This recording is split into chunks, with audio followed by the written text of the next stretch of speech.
শরীয়তপুর চাঁদপুর আঞ্চলিক মহাসড়কের বেহাল দশায় চরম দুর্ভোগে পড়েছেন যাত্রী ও চালকরা। ৩১ কিলোমিটার সড়কের প্রায় ২৫ কিলোমিটারই খানাখন্দে ভরা। বর্ষা মৌসুমে কাদা পানি জমায় সড়কটিতে যানবাহন চলাচল প্রায় অনুপযোগী হয়ে পড়েছে। ছোট বড় দুর্ঘটনায় প্রতিনিয়ত ঝরছে প্রাণ। শরীয়তপুর থেকে আপুল হোসেন সরদারের পাঠানো তথ্যচিত্র আরও জানাচ্ছেন সুলাইমান কবির। দেশের দক্ষিণ পশ্চিমাঞ্চলের ২১ জেলার সঙ্গে চাঁদপুর, কুমিল্লা, নোয়াখালী, চট্টগ্রাম ও কক্সবাজার সহ বিভিন্ন অঞ্চলে যোগাযোগের অন্যতম গুরুত্বপূর্ণ পথ শরীয়তপুর চাঁদপুর আঞ্চলিক মহাসড়ক, যেখানে প্রতিদিন চলাচল করে অসংখ্য বাস ও পণ্যবাহী ট্রাক। দীর্ঘদিন সংস্কার না হওয়ায় সড়কটির প্রায় ২৫ কিলোমিটার অংশে সৃষ্টি হয়েছে বড় বড় গর্ত ও খানাখন্দের। বর্ষা মৌসুমে কাদাপানির কারণে কোথাও কোথাও সড়কের অস্তিত্বই বোঝা দেয়। বর্তমানে সড়কটির পাশ দিয়ে হাঁটাও কঠিন হয়ে পড়েছে।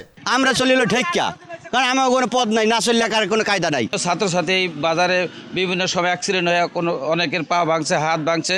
মানসম্মত কাজ না হওয়াতে কিছুদিন পরে এই রাস্তাগুলো নষ্ট হয়ে যায়। ভোগান্তি নিরসনে প্রায় ৮ বছর আগে সড়কটি ৪ লেনে উন্নীত করতে ৮৫৯ কোটি টাকা বরাদ্দ দেয় সরকার। তবে মাত্র ৬ কিলোমিটার সড়ক ২ লেনে উন্নীত হওয়ার পরই বন্ধ হয়ে যায় কাজ। পরে সড়ক সংস্কারে ৪ কোটি টাকার কাজ করা হলেও তা টেকেনি কয়েক মাসও। এতে ক্ষুব্ধ গাড়ির চালক, পথচারী ও স্থানীয়রা। মনোহরার মোড় থেকে আপনার ফেরিঘাট পর্যন্ত রাস্তার বেহাল দশা।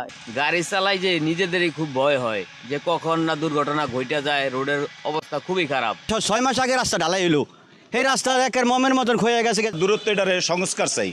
সড়কটি পুনর্নির্মাণের জন্য প্রস্তাবনা পাঠানো হয়েছে জানিয়ে অনুমোদন সাপেক্ষে কাজ শুরুর কথা বলছে জেলা সড়ক ও জনপথ বিভাগ। প্রায় ১০ বছর ধরে কোনো বড় ধরনের কাজ এই সড়কে করা হয়নি, যার কারণে আসলে সড়কের ভিত্তিটাও এখন অনেক দুর্বল হয়ে গেছে। এই অর্থ বছরে যেগুলো এখন মেয়াদের মধ্যে আছে, অল্প কিছু আছে, সেগুলো আমরা কাজ করব।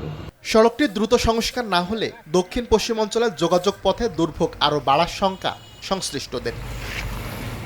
সুলাইমান কবির, RTV।